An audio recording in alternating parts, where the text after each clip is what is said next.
Baik, terkait dengan kasus ketiga ini ya teman-teman. Jadi batasan yang ditentukan oleh pemerintah ya terkait dengan emisi gas CO, gas karbon monoksida itu 50 ppm ya. Nah, di sini sebuah perusahaan baru yang sedang mengajukan izin pemasaran mobil diperiksa oleh petugas ya. Nah, di sini diambil sampel 20 ya secara acak, diuji emisinya, rata-ratanya nilai polusinya adalah 55, ragamnya 4,2. Nah, di sini pengujian hipotesisnya betul atau tidak. Nah, gunakan seperti ini ya. Jadi hipotesis yang diuji H0-nya itu kurang sama dengan 50 ya pengujinya. Karena ini kan diambil ya, pengujiannya adalah 55 ya. Data-data didapatkan rata-ratanya 55 ya. Maka di sini H0-nya rata-ratanya kurang dari 50 atau alternatifnya lebih dari 50 ya. Nih. Nah, di sini alfa 5%. Nah, di sini gunakanlah tabel T ya. Kenapa? Karena kita menggunakan sampel sebanyak 20, kemudian rata-rata 55, ragamnya 4,2 ya. Nah, dimasukkan saja nanti, kemudian T hitung ya, kita nanti dibandingkan ya, T hitung kalau T hitungnya lebih dari T tabel ya, itu maka H0-nya ditolak. Maka kita hitung statistiknya ya, rata-rata min rata-rata populasi dibagi dengan S akar dibagi akar N. Nah, di sini dari 20 motor, 20 mobil maksudnya ya, itu adalah 55. Padahal pengujiannya adalah lebih dari 50 ya. Batas yang ditentukan pemerintah adalah 50 ya. Berarti batas maksimal 50 gitu. Maka populasinya 50 ya, diisi tes ujinya dibagi dengan S-nya 4,2 akar dibagi akar 20, ketemunya 10,91. Ini adalah T hitungnya. Kemudian kalau seperti ini ya, ini kan T hitung lebih dari T tabel ya, maka H0-nya ditolak. H0-nya ditolak, maka di sini kalau ditolak artinya emisi gas CO kendaraan bermotor yang akan dipasarkan itu melebihi batas yang ditentukan pemerintah, sehingga perusahaan tersebut tidak layak mendapatkan izin untuk memasarkan mobil. Kenapa? Polusinya lebih tinggi dari batas emisi yang ditentukan pemerintah. Nah, di sini teman-teman untuk yang kasus seperti tadi bisa juga teman-teman dari T hitung cari peluangnya berapa ya. Di sini ya, peluangnya berapa ketika T-nya sekian bandingkan dengan T-nya sekian. Apakah dia masuk H0-nya ditolak atau diterima. Nanti silahkan dicek sendiri ya. Nah, sekarang kita teruskan. Kalau tadi kan satu populasi, satu sampel. Nah, di sini kita kembalikan. Nah, jadi terkadang kasusnya itu kita gunakan dua sampel ya. Dua sampel dari saling bebas ya. Di sini harus dipenuhi populasinya normal, kemudian sampelnya itu saling bebas. Tujuannya menguji rata-rata apakah sampel ini ya, sampel yang kita uji, kemudian populasi rata-ratanya berapa, apakah sama atau tidak dengan populasi yang kedua. Kalau bentuknya seperti ini namanya independent sample t-test. Kalau tadi one sample t-test.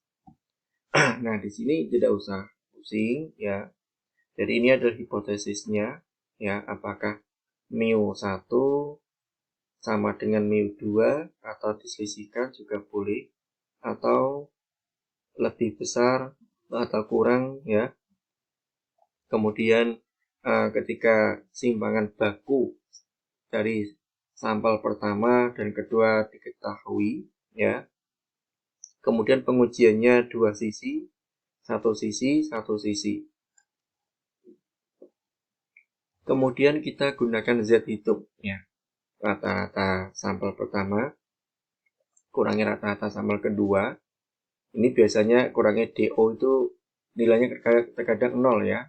0 ya. Dibagi akar variansi pertama bagi M-nya ditambah variansi kedua bagi M. Jadi sampel pertama, sampel kedua ya. Kemudian daerah kritisnya Z hitung ya. Kurang dari negatif Z alfa per 2 atau Z hitung lebih dari Z alfa per 2. Ini daerah kritis, daerah penolakan ya. yang sini juga Z lebih besar Z alfa atau Z kurang dari negatif Z alfa, ya ini adalah daerah penolakan. Nah, misalkan kok simpangan baku dari sampel pertama kedua tidak diketahui, ya, maka dan diasumsikan itu nilainya sama, maka gunakan T, statistiknya adalah distribusi T, ya, nanti T hitungnya ini, ya. Nah, di sini di pembaginya adalah akar dari SP kuadrat kali 1 per N plus per M, di mana SP kuadratnya itu adalah ini N-1 simpangan variansi pertama kuadrat ditambah M-1 variansi kedua, ya, dibagi N plus M-2.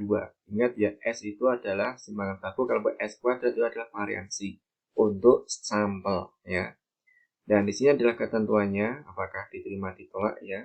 Ketika T hitung kurang dari negatif T alfa per 2, degree of freedom-nya N plus M min 2, atau T hitung lebih besar T alfa per 2, dan degree of freedom-nya N plus M min 2, itu adalah daerah kritis, ya. Ini adalah daerah H0-nya ditolak. Kemudian bisa juga simpangan baku dari populasi tidak diketahui dan diasumsikan tidak sama, juga sama T hitung, ya, rumusnya ini, kemudian dibagi dari akar dari variansi pertama, ya, dibagi N ditambah dengan variansi kedua, ya, dibagi dengan M ini. Nah, di sini degree of freedom-nya V-nya, ya, ini dihitung juga. Jadi variansi pertama dibagi N ditambah variansi kedua bagi M, sampelnya jumlahnya N dan M, ya, dibagi dengan variansi pertama, ya, bagi N-1 ditambah variansi kedua bagi M dibagi lagi M-1, ya, nanti gunakan Excel.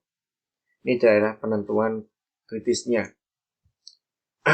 Nah, di sini pengujiannya bisa dipilih, ya, apakah satu arah, dua arah, ya. Kalau satu arah kan seperti ini hipotesisnya, ya. Kalau dua arah seperti ini, ya. Kalau dua arah kata kuncinya adalah tidak sama dengan. Kalau satu arah bisa kurang dari atau lebih dari. Nah, sebagai contoh, sebagai prosedurnya, jadi nanti jika ragam kedua populasi diketahui, ya, ragam, jadi istilahnya variansi pertama, variansi kedua diketahui, maka Z hitung, gunakan, ya, Z hitung rata-rata berapa sampel pertama kedua dibagi dengan simpangan baku gabungan, ya.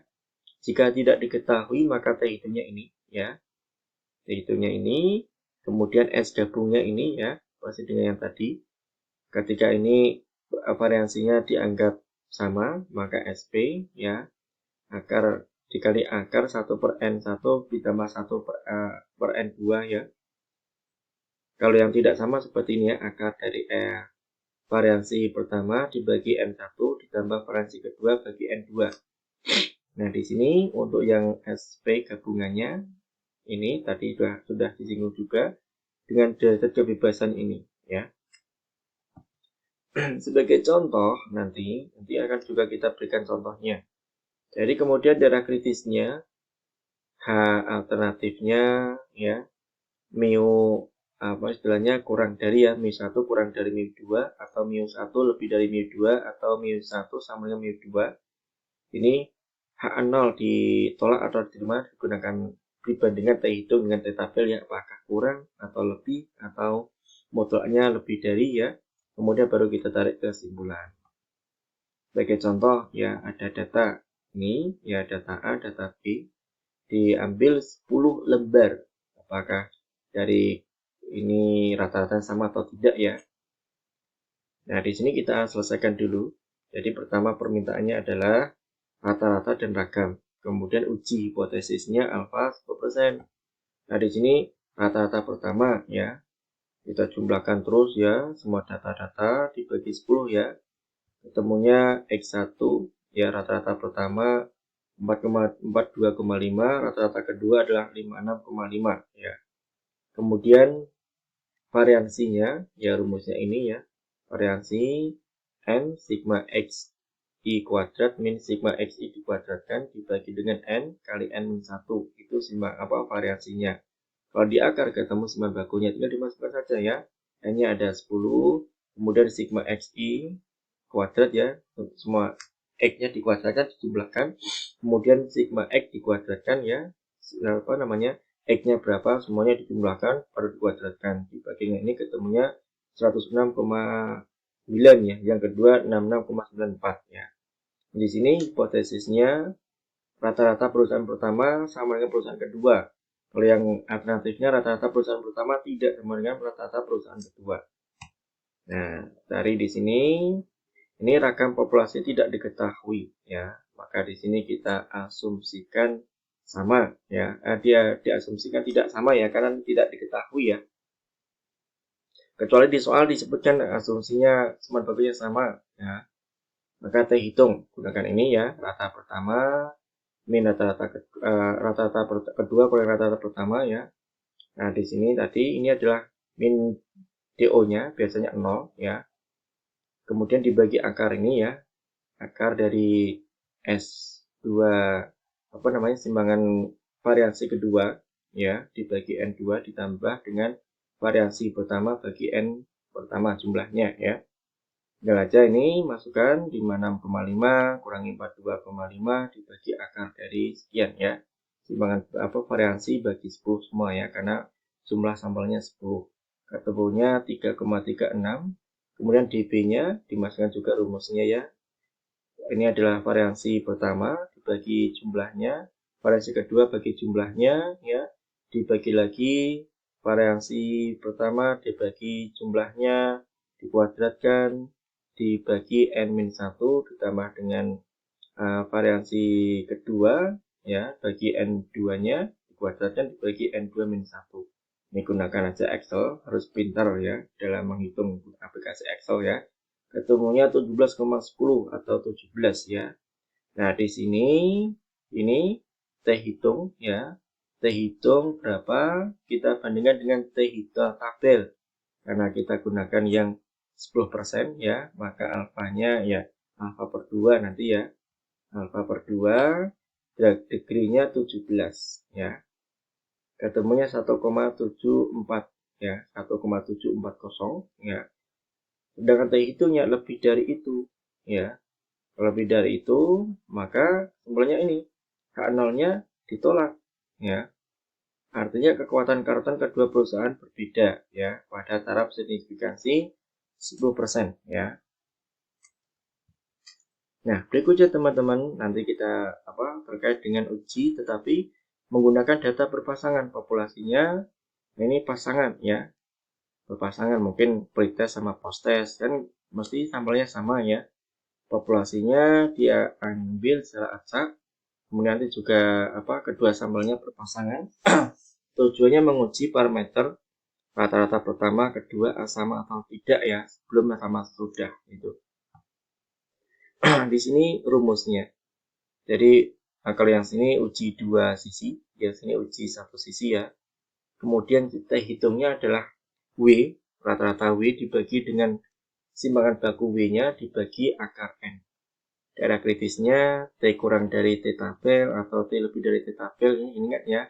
Kalau yang dua sisi maka alfa per 2. Kemudian kalau yang satu ujungnya maka T lebih dari T alfa atau T kurang dari alfa ya. Derajat kebebasannya semuanya N-1. Dengan WI X2 min X1. Data kedua kurang data pertama masing-masing ya, SW simbangan baku.